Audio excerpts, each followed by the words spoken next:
Welcome back to Divine Messy Human, the podcast. I am super excited today to introduce you all to one of my favorite humans, Ksenia Belova. She is the founder of Ksenia Belova Photography.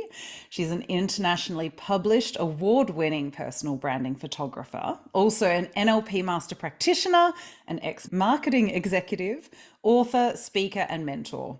She intuitively helps entrepreneurs share their passion and purpose through vibrant, personality rich, and storytelling photos that instantly stand out and welcome in clients. I can attest to her brilliance because she has done my personal branding photos as well. Senya knows the confidence is the secret behind captivating images. And that's why she mixes her experience as a fashion model with 10 years of international photography prowess, including Milan Fashion Week, and in-shoot life coaching to connect to her clients' deeper energy, draw out their soul's purpose, and help them look and feel incredible, which, especially as women, can be really challenging when we're in front of the camera. Ksenia's profound personal development journey combined with her life coaching qualifications and business and marketing degree equip her to understand exactly how her clients flourish. Having done over 400 personal branding shoots, her empowering belief in her clients makes sure that even the most camera shy individual is at ease in front of the lens. So welcome, Ksenia. Thank you so much. Thank you so much for having me. Excited. I'm so looking forward to our chat. You know, you always just light up a room, as I'm sure those watching can see. And for those who can't, Ksenia has the most incredible energy. And as I say, you've done my personal branding shoots. So, yeah, really chuffed with the photos. And I can't tell you how many people have seen them and then also booked in to get their own done. Yeah, true. No, I'm very grateful. Thank you. So, I want to get started. Tell us a little bit about how you ended up behind the camera. Um, so so my journey very quickly is that I was born in Russia. I moved to Italy to study finance and marketing when I was 17. I lived in Italy for 12 years. And then I wanted to give a twist to my life, to my career, to everything. And I came to Australia initially for traveling.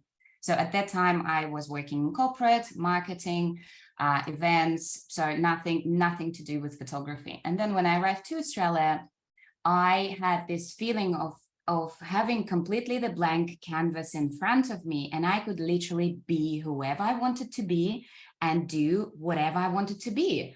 And one thing I knew that I did not want to go back to a full-time corporate job because I was given too much energy there. And so I'd rather, I wanted to run my own business. I just didn't know in what. And so I asked myself this simple question: what is it, one thing that when I do it, I don't have to look at the time? And literally it was my question after 1 month since I arrived to Australia. And photography I had this little download, like my unconscious mind was talking to me and photography just popped in. And I'm like, okay, well, I just trust it. And so this is how it started. So this is already almost more than 10 years. Very slow journey, but very determined. So I just decided, okay, well, if this is a sign, I'll just listen to my intuition. I'm very connected to my intuition. And this is how it all went. And now I'm literally just at my highest of alignment, or in what I do. I'm absolutely fulfilled. I cry gratitude tears every day, almost, from the life that I've created and the job that brings me so much happiness, and the clients and friendships and everything else. So yeah. No, it's wonderful. And I love seeing that energy flow through it. It flows through not just when we're in front of you, but also in the photographs. You know, I can tell a Senya photograph, even though they're all different. It's that beautiful energy that really radiates. You mentioned a lot there, your intuition and your trust of your intuition. Has that been something you've always been able to tap into? No, No, I haven't trusted it all the time. Mhm. I think I've always had it. Not I think, I know I've always had it. But because I didn't have trust in myself, I always misinterpreted it and almost I was looking for justification. No, this is not, this is just bullshit.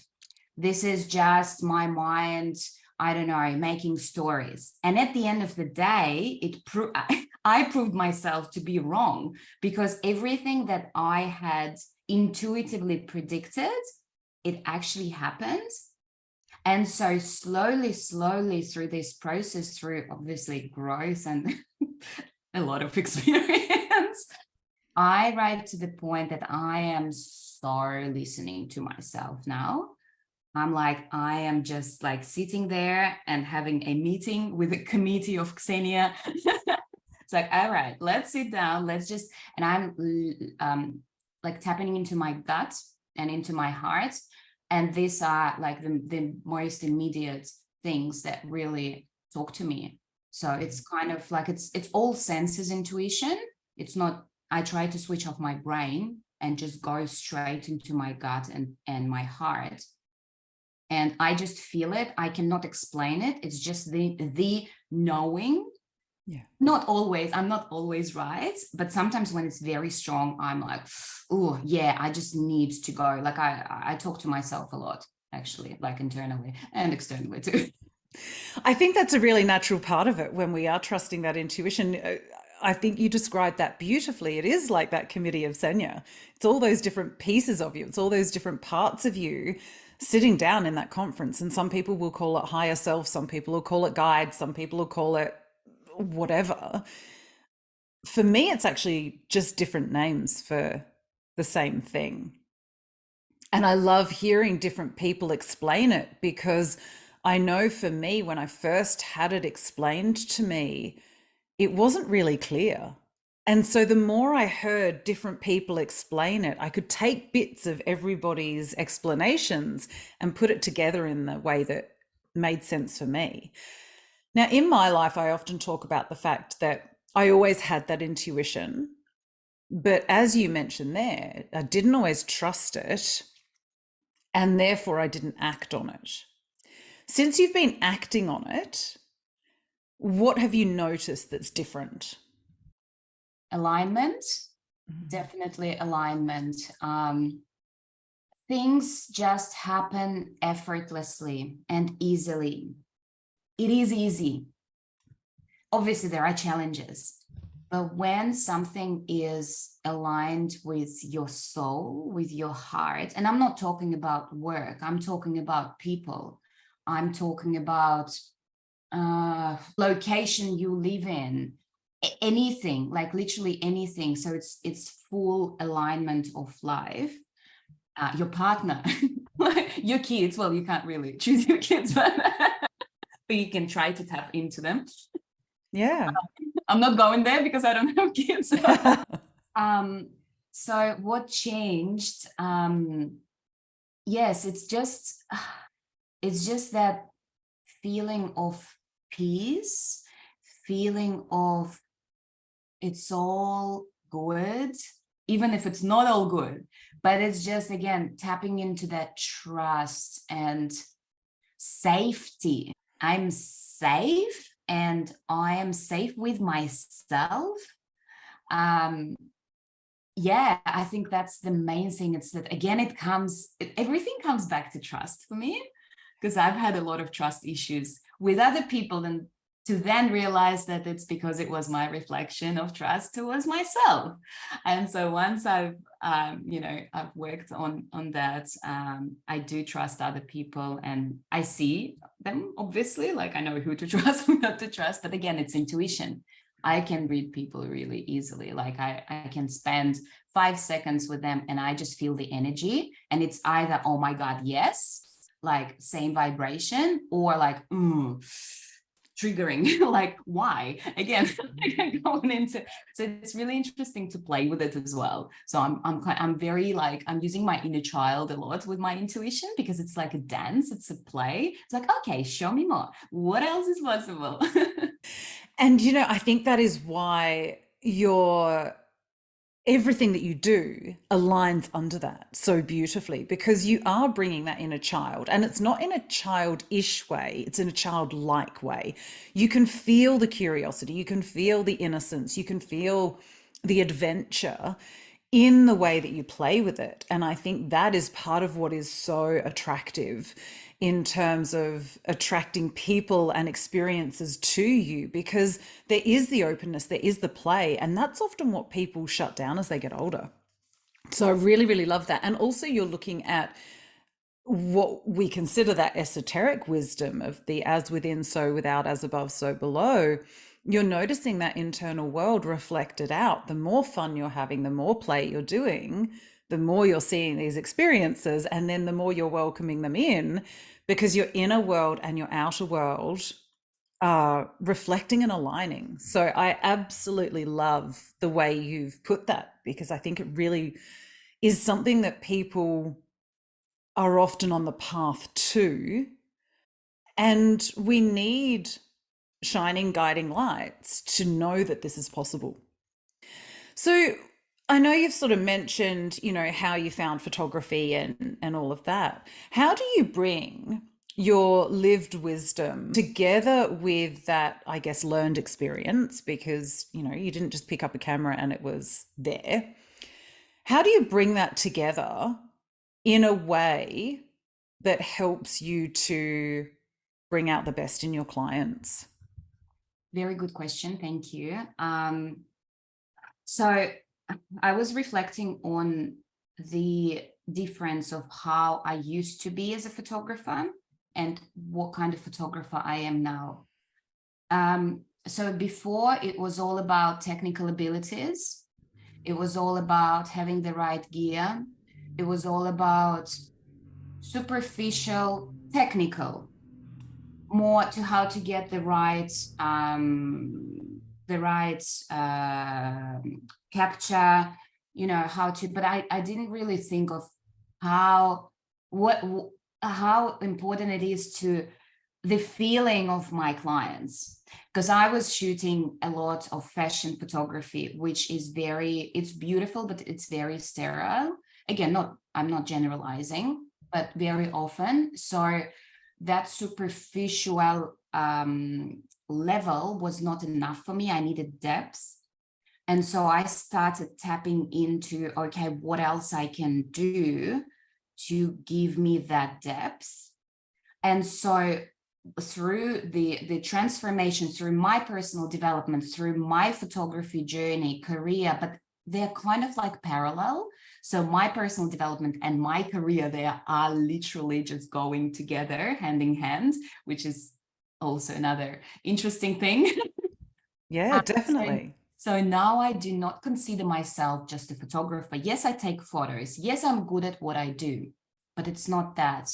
I can feel the person. I tap into their energy.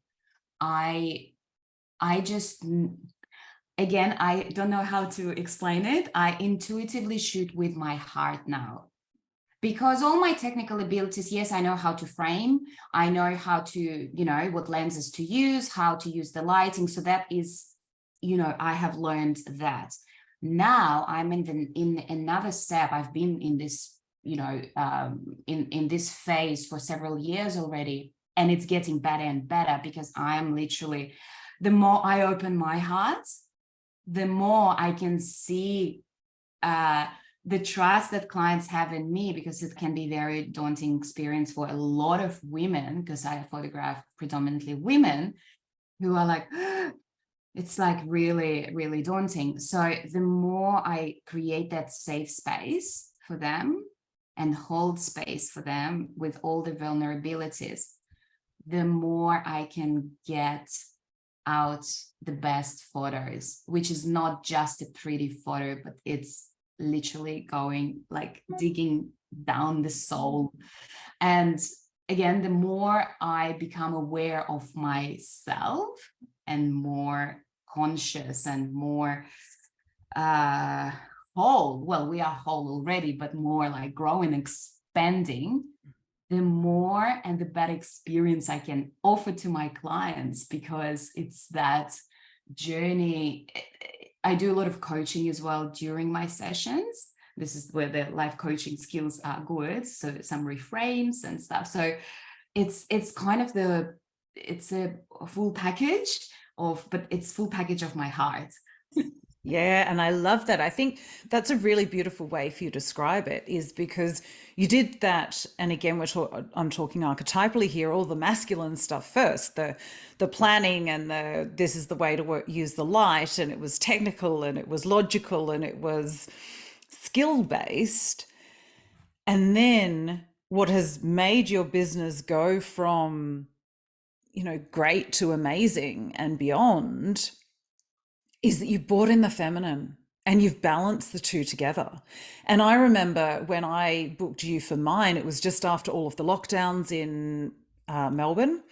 It was just as you were doing your NLP and you were just starting to play with that life coaching aspect. And I'd seen your photos before, and obviously they were great. But I remember when I got mine, I could see the work that you had done from that very first meeting we had until I saw the photos of me on screen. And I think I said to you at the time that it really felt like you weren't just capturing the woman that I was, but also the woman that I was becoming. And I see that a lot in, say, for example, the people I know that you've shot, and also the people that I've referred to you, is that you're bringing out their becomingness as well as their current iteration. And I think that's part of the magic. But it's also the work that you do on a personal level with your own development and growth, which I think is amazing. In terms of that experience, what do you think it is in you that really allows you to tap deeply into that soul of your client, to be able to recognize it and then draw it out? Easy question. I did say we weren't swimming on the surface. um you know what just the first answer that came to my mind was the archetypal work that I did with you. Oh. Which was actually an amazing program that I did with Manda.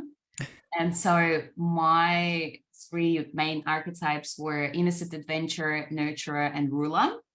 And basically, the more they're, so for anyone who is not familiar with archetypal work, get in touch with Amanda, because it's super fascinating. And it's for someone who is super curious, like this is such an amazing journey of self-discovery, but from completely different way, like different sides. So I'm still like tapping into like, oh, my innocent adventurer is not happy, let's do something. So it's really interesting, because once you know it, it makes sense. So then you can just balance it all out. I'm sorry if I'm just explaining it in a very simplistic way. No, go for it. I know I think it's beautiful. Because it's practical. It's how you're using that work to bring out the best in other people, which is exactly how we access that passion, that purpose, that genius flow, that connection with others. So I think it's beautiful. Go as simply as you want. I like, you know me, I want to make the complicated simple so that people do it and it's not stressful. Yeah, true. So because these are my three main archetypes, obviously there are others, but these are the three main ones. So what happens is, in the moment that all three of them are satisfied, it's like I literally imagine them as people, and they are in a meeting with me, with Ksenia and her intuition. It's like we are a whole team, so I don't feel all by myself. So when we do our meetings, I'm like, okay, so ruler, are you happy with the structure? Yes. Nurturer, are you happy with whatever you are giving to other people, and are you being nurtured yourself? Innocent and veteran, are you having fun? If all of them are balanced and they're all happy, this is where I'm at my best. And so my cup is full, and I am able to pour energy, love, abundance, like to literally anyone, like anyone who I feel needs it. And this is coming back to your question, what is it in me? So I think that's exactly what is in me, plus authenticity and being 100% true to myself, in a good or in bad. There is no good and bad. Again, everything is balanced. But if I'm true to myself, and if I know that something is good to me and I'm not abandoning myself, everything is projected and reflected in other people as well. And they feel it. Because again, we're all energy. We're all made of energy. And so whether, like, we all have intuition, we all have connection to the source, or to call it however you like, connection to the source, which is us at the end of the day, right? But, you know, but every person has different levels of their perception, I guess. I'm not sure if I'm going a bit too No, no, I love it, because what you're mentioning there is that collective conscience, yeah, and also everybody else's unique expression of it and unique understanding of it. And I think this is one of those really easy to understand concepts that is crazily difficult to understand. And the way I describe it to people is, how do you know where, the air in the kitchen ends and the air in the dining room begins, for example? It's the same with humans. We all have different expression, higher or lower than, it's just different. And again, you've mentioned that there is no good and bad, and that is true. There are things that feel better than other things, and also the totality of it and the ownership of it allows us to be that authentic expression of self. So I think you've tied it together beautifully, what that thing is in you that is then able to bring out what other people have. And the word namaste keeps coming in, which is, the heart in me, or the soul in me sees the soul in you, or the light in me sees the light in you. And that is an extremely attractive quality. So I completely, not too deep at all. good goosebumps. You were just saying this, and I was having goosebumps. And again, and if I can add, we are, like, I always remind myself that everything, and this is what I always remind to my clients as well, and people around me, when they give me compliments of, oh my God, we love your energy, we love your vitality, radiance, like, positive, which I receive with gratitude, and I'm receiving fully. But what I usually tell them is, if they see it in me, it's because they have it in them, because otherwise they wouldn't be able to see it. So this is a perfect example. I'm not like, oh, I'm not special. I'm just, everyone is unique. Everyone is different. There is no one like you ever. Doesn't exist. So again, it's just a good reminder of, every time you see good things in people, it's like, and and you think you want to have more of that, but you already have it. You just need to amplify it and make it happen. I remember one of my very first retreats, actually. It was very early on in my development. I don't even actually think I was out of my marriage at the time. And they asked us to write down 5 things that we admired in other people. And I did. And when they said, you can only see that because it exists in you, I remember sobbing my heart out, because I actually couldn't believe it. There was this dissonance in that. And then they asked us to write down the 5 things that we hated in other people. And we can only see those because they exist in us as well. that part I could own, but not the light part. And I think that is the biggest thing that this work that, we're talking about today has given as a gift, is to recognize the light as well as the shadow, and vice versa. So Yeah. I love that you mentioned that. I think it is a really, really important piece of the puzzle, when, especially when people are starting on the journey, but even later on, you see some of the brilliance that, we are surrounded by and that we surround ourselves by.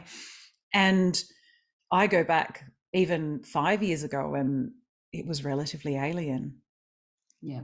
It's such a simple concept, but once you really grasp it, it took me a while, to be honest, since because this is, I've learned it first when I did my NLP practitioner course, but it didn't click straight away. My mind understood it. Yeah. Okay. But I didn't feel it. I didn't really embrace the concept, if it makes sense. And so after some time, when I started noticing it more and being aware, telling other people and other people telling it to me, I'm like, ooh, this is so powerful. Again, so simple, yet so complex. But a lot of complex things are the simplest things ever, again, when they come into our consciousness, because we don't know what we don't know. Yeah. Right. And that's like the Absolutely. whole new topic. That's like another podcast. But I think that is exactly it.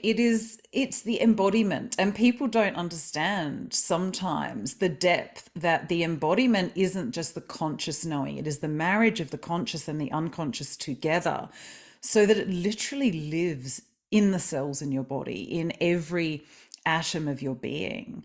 There lives just that deep knowing, which you mentioned before with the intuition and with the work that you do, of bringing all of that together.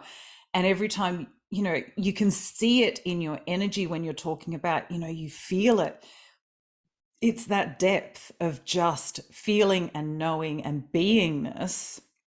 And it hasn't happened overnight. It is that process. It is the process of clearing out the subconscious stories and the subconscious programming, and then marrying that together with your conscious understanding and allowing it to settle into the body to really take hold and become that knowing. And there was a post that you did earlier, which I'm going to ask. I want to give a little bit of background to before then there's the question.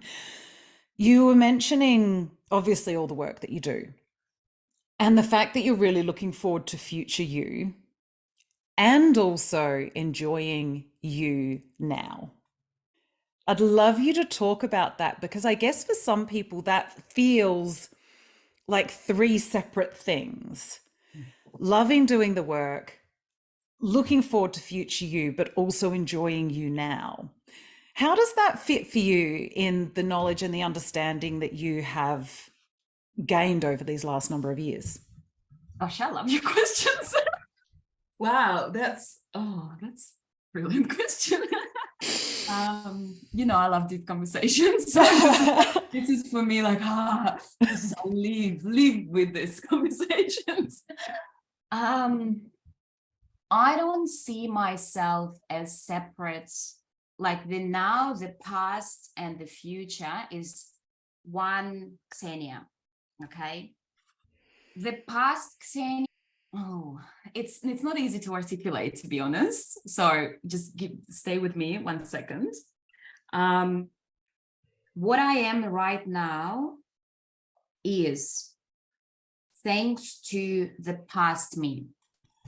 So I cannot, and I do not want to deny past Ksenia with her mistakes, challenges, situations that were not pleasant, traumas, etc., etc. I wouldn't be me now, right now, talking to you, Amanda, if it was not for her. So I am embracing her. I'm holding her, cuddling her. And if I imagine her as little Ksenia, as my, like the child Ksenia who was, maybe not having as much fun as a child. So now she's safe and she's with me. So I imagine myself as pieces of puzzle. This is because I'm very visual. So this is the visualization that just came to me. So the past Ksenia is one piece. The now is another piece. The future, all the different futures, Ksenias, they're still pieces, but when we come together, we are one. Because the future Ksenia wouldn't be without Ksenia now. Okay, we are already in the past. Okay, it's already past. Like, again, it's like, Yeah. the mind, like, so what was the question?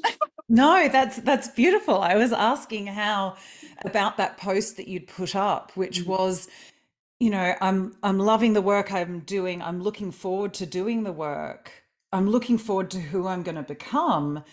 And also I'm loving myself in the moment. And I think there was something in there about not wanting to rush the process, even though you're looking forward to becoming that future iteration of yourself. Yeah. Yeah, I'm happy with who I am at the moment. At the same time, I know I'm expanding, and that's why I'm looking forward to the future upgraded Ksenia, not because I want to be different.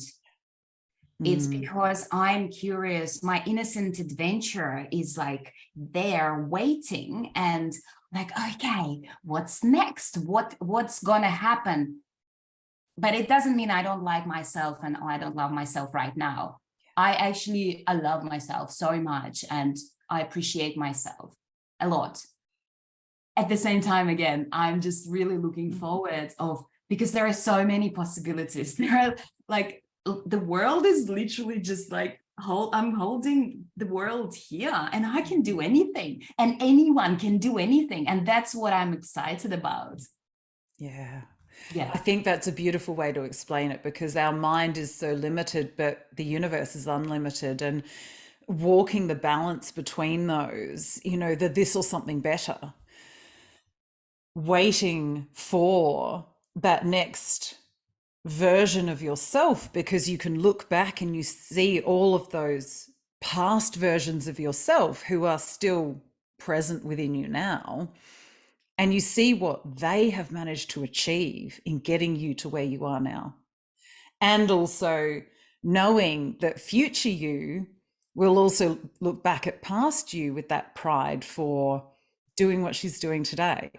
And I think that's part of the magic of the work. I look back to where I was just over 7 years ago, and I was questioning whether I'd even survive, let alone come to a place where I have the depth of wisdom and the knowledge and the lived experience and the learned experience and all of it together to be the person that I am today.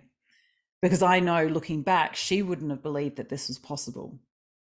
And yet she also knew that it would be possible and more.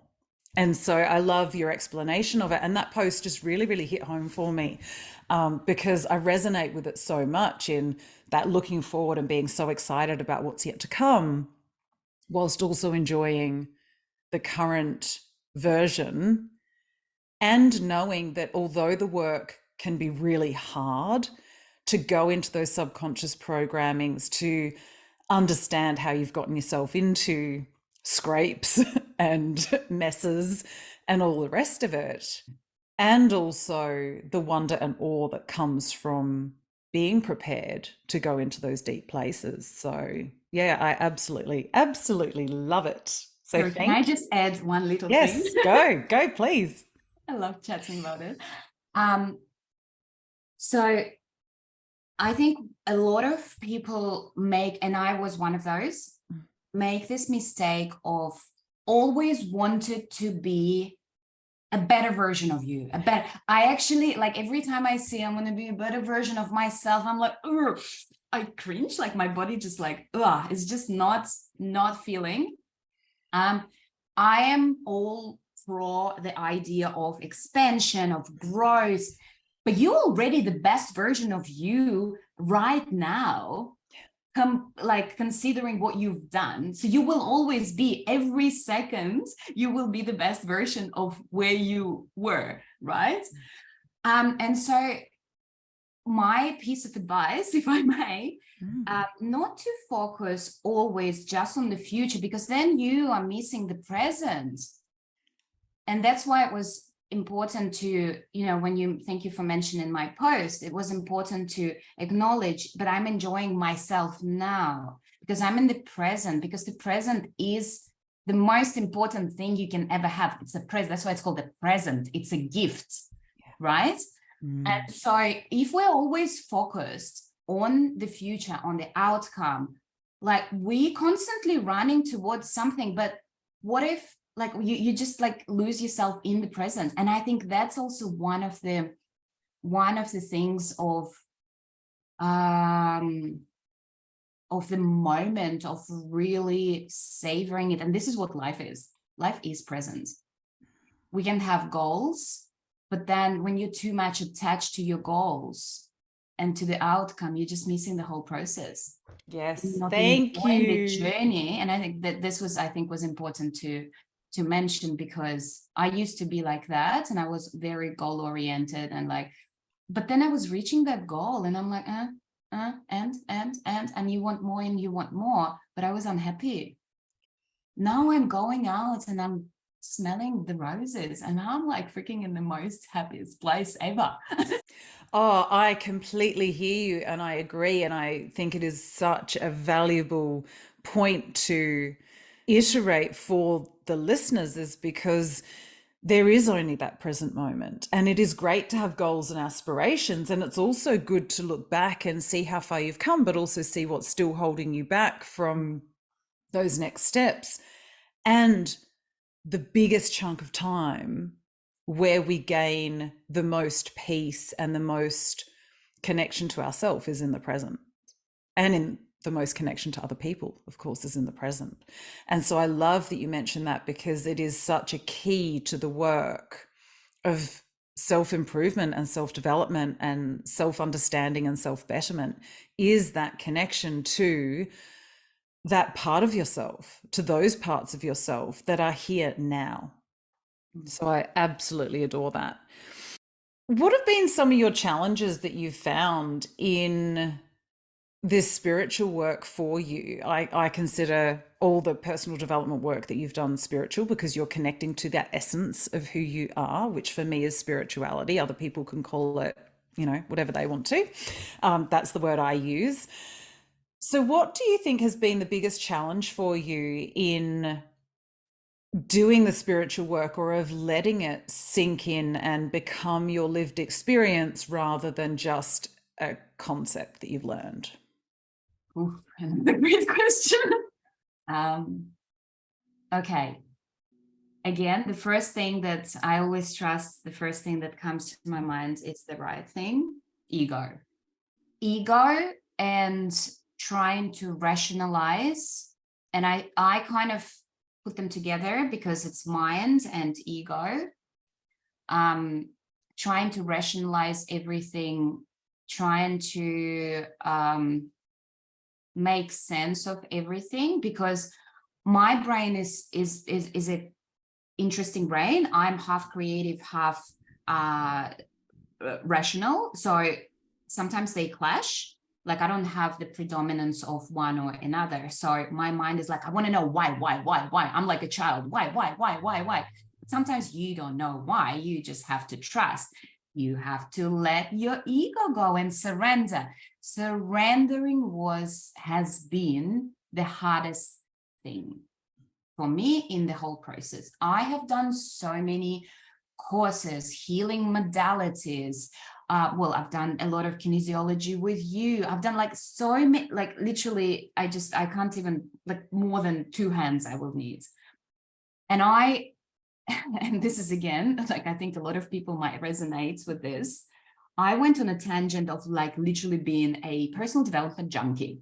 I just wanted to do everything, because once I understood that, oh my God, I have so much to learn, I'm just like, I was consuming, like, like literally drowning in all this. And yes, you get a rush during the course or during whatever you're doing. And after that, you're on a high, but then you want more. But what happens is I was not integrating it. I was not embodying it. So I did like this for almost 2 years. When I understood, I'm like, okay, I know all this stuff, but I'm not using it. I have all these tools, but still, when I feel anxious or if I'm not in a good space, I know how to shift it, but I don't do it because I don't actually practice it on myself. And so, and again, it was coming to my mind that my mind wanted to know more facts, facts, facts. Why? But my heart was like, come on, stop, give us a break. Like, we want to really feel it. And I think I was scared to feel it because there was a lot of things to feel, and some are not pleasant things to feel because they were bringing to the past, there was pain, and I think I was distracting myself a lot with doing all this work and justifying to my brain, oh yeah, okay, I've done like this 300 million courses, like, and my ego was like, yeah, you're cool now. And yeah, so I think that was kind of there will be more, obviously, but I think that's the first thing that comes into my mind. And so I had to, and I'm not there. Like, it's an ongoing process. Like, I could never say, I've done it all. But now I'm just really tapping into everything, and I'm really feeling what is best for me rather than doing everything. Because it's like, you're trying different things because you're still discovering. It's like a child learning the world, right? You just, oh, okay, I want to touch this, I want to touch this, but then you're drawn to this. And again, it's using your intuition and feeling, okay, is this thing good for me or not? Or is it just one of those things as a distraction? And I love that idea, because the way we speak about it in the area that I work is that spiritual bypassing. It's Yeah. not wanting to get into those deep feelings because there is fear there is darkness there. And those people who want to be stuck in the love and light and blessings, great. But if you're denying the shadows and the shit, then you're not living in that harmony. And I've mentioned it before, that I don't like calling myself a light worker. I'm a harmony worker. I want to bring the light and the dark so they sit harmoniously together. And that's what you're really talking about. You're bringing all of that negative experience into the fold. You're noticing the gifts that it's given you, and you're allowing it to be there. I think the other thing that you mentioned there that was really beautiful was the surrender. And I don't think, as much as people can tell you what surrender is, as much as people can give you the theory and some processes that may help, I honestly don't think that until you have experienced true surrender, that you can conceptualize what that is. I know in my experiences of surrender, it has been a transcendent moment of truly surrendering to the divine and to higher powers than me, and trusting that they are going to hold me through that process. And I think that is the biggest difference between that conceptualization and that intellectualization of the work versus the embodiment of the work. So I love the way you described that. There was so much gold in there. So everybody, rewind and listen to that again.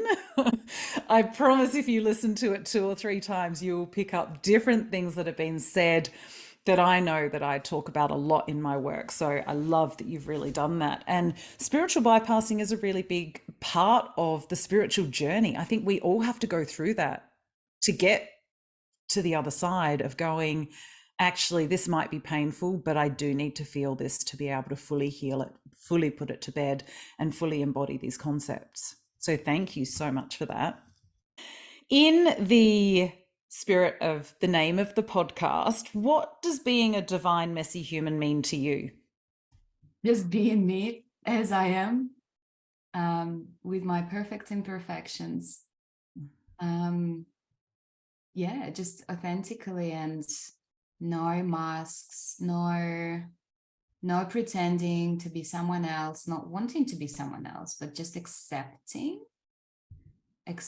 that, yeah, I've had my things, fuck ups. Yeah. I still have things to work on, which is fine. Like, I don't want to just ever say like, oh yeah, I've done it all and I don't want to do anything else because I'm perfect. No. And that's the beauty of being messy. Like, it's adventure. Again, my innocent adventurer does not want too much. Like, this is adventure for me, like adventuring within myself and journeying within myself and embracing my messiness, embracing my craziness and my like, whoa, people either like it or not. Like, I don't try to please anyone. Whoever is aligned with my energy, they're welcome. If they are not, I still respect them. I don't resent them, but it's okay. Like, I'm fine. I'm not a people pleaser anymore, because I used to be. And so my divine, so I know I'm a divine because we're all divine and we all have, we have everything within us. Whatever we need, we have it all already. It's all there, just literally for us to embrace and to savor and to feel, and it's just so beautiful to be a human. I mean, I don't know how well, maybe I know. To be someone, you never know. I'm kind of tapping into the past lives, and yeah, anyway, that's another topic. Past lives and past, yeah. So who knows? So that's what it means for me, just really being perfectly imperfect. I love it. That's beautiful. And you have just had your first experience of publishing a book. So tell us a little bit about that journey for you as well. Yeah, that was a really powerful experience and powerful process. I just launched a multi-author book called Magnetic Abundance. And it really resonated when I was offered to do this project. The name really resonated with me. I actually didn't think twice, because the word of last year and this year, abundance. So it's all about abundance in life, in everything. Again, like everything, literally everything. And so I thought, oh, okay, well, I want to write about it. And basically, in my chapter, I am telling my life story, very brief, but it's a journey around the world and my different immigrations and my different stages of life, also connected with the territory where I was, how I grew up and where I traveled and where I am right now. So the whole journey around the world to then arrive to me. Mm. So if you would like to read it, please do. I'm very proud of it. It's a very daunting experience. It's mixed feelings. It's overwhelming. It's exciting, but it's also daunting because obviously, you write vulnerable things as well, and you are putting yourself out there. But because I'm always the one saying, okay, show up, be out there, like, you are unique, show your gifts, be a leader. So I told to myself, if I don't do it, like, I need to serve as an example. So that's why one of the reasons I did it. And also it was very, yeah, I'm still processing because it's pretty new. It's a lot of things are coming up. Yeah. So exciting. And it was so wonderful to see all of those bestseller statuses coming up through Amazon. So yeah, congratulations. So we are at the end of our time together. If you could let people know how to find you. Yes, the easiest is probably my website, which is kseniabelova.com. Instagram, I'm all over all socials, but I'm more like an Insta girl. I just love fun content. Yes, or you just type in Google personal branding photographer Melbourne and I come up. Fantastic. Well, thank you so, so much for your time. I really love it. I will have all of your links in the show notes as well as your full bio because I didn't read it all out before, but there is so much more to learn about you. So thank you so much for joining me today and for sharing your light with myself and the listeners. Thank you so much. It was amazing. I loved the chat. Thank you for the questions. Thanks for just being you again and Oh. sharing your gifts and creating this beautiful podcast to, embrace and to expand and give more awareness to people, which I think Oh. this is well needed. It's part of the collective consciousness. Thank you so much, Han. We'll see you all next time.